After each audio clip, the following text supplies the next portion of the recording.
কক্সবাজারে উদ্বোধনের পরদিন ভয়াবহ অগ্নিকাণ্ডে 6 জন হতাহতের পরও সরেনি সেই অবৈধ গ্যাস পাম্প। আতঙ্কে স্থানীয়রা, হতাহতদের পরিবারে চলছে আহাজারি। আবাসিক এলাকায় অনুমোদন ছাড়া পাম্প স্থাপন নিয়ে প্রশ্ন তুলছেন সবাই। সরানোর দাবিতে চলছে আন্দোলন।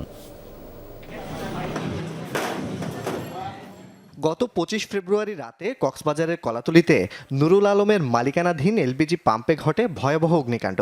জেলা প্রশাসনের তথ্য মতে এই পাম্পের নেই পরিবেশ অধিদপ্তর ও ফায়ার সার্ভিসের ছাড়পত্র এবং বিস্ফোরক পরিদপ্তরের লাইসেন্স।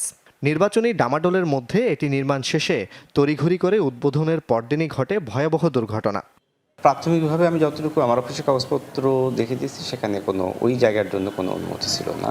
যথাযথভাবে কাগজপত্র না থাকায় এ ব্যাপারে মামলা দায়ের করা হয়েছে। অগ্নিকাণ্ডে এ পর্যন্ত 3 জনের মৃত্যু হয়েছে, আরও 3 জন আশঙ্কাজনক অবস্থায় চিকিৎসাধীন। তাদের পরিবারে চলছে শোকের মাতম।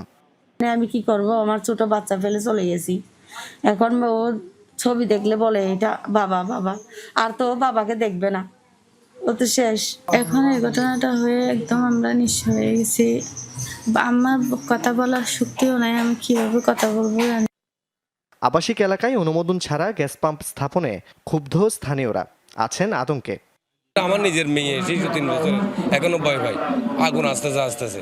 আমরা চাচ্ছি দুর্ঘটনা হোক, যেটাই সত্য এটা বেরিয়ে আসুক।